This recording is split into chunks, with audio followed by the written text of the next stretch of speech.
জন্ম মৃত্যু নিবন্ধন আনবে দেশে সুশাসন, এই প্রতিপাদ্য স্লোগানকে সামনে রেখে যশোরে জাতীয় জন্ম ও মৃত্যু নিবন্ধন দিবস পালিত হয়েছে।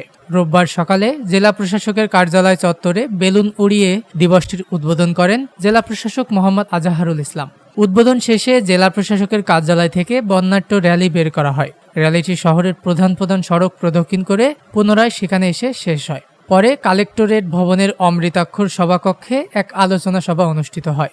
আলোচনা সভায় স্থানীয় সরকারের উপপরিচালক রফিকুল হাসানের সভাপতিত্বে প্রধান অতিথি হিসেবে উপস্থিত ছিলেন জেলা প্রশাসক আজাহারুল ইসলাম।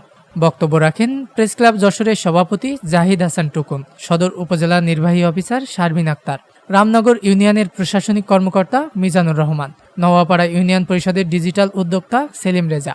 উপস্থিত ছিলেন জেলা সমাজসেবা অধিদপ্তরের উপপরিচালক অসিত কুমার সাহা, জেলা শিক্ষা অফিসার মাহফুজুল হোসেন, যশোর পৌরসভার নির্বাহী কর্মকর্তা নাবিল হোসেন প্রমুখ। জন্ম ও মৃত্যু নিবন্ধনে অসামান্য অবদান রাখায় বাঘারপাড়া উপজেলা নির্বাহী অফিসার হোসনে আরা তন্নিকে সম্মাননা স্মারক প্রদান করা হয়। এছাড়াও শ্রেষ্ঠ পৌরসভা হিসেবে চৌগাছা, শ্রেষ্ঠ ইউনিয়ন হিসাবে চৌগাছার পাতিবিলা, বাঘারপাড়ার বন্দবিলা ও জামদিয়া ইউনিয়ন সহ ৩ জন গ্রাম পুলিশকে সম্মাননা স্মারক প্রদান করা হয়। দীপঙ্কর বর্মন, নিউজ ডেস্ক, দৈনিক রানার।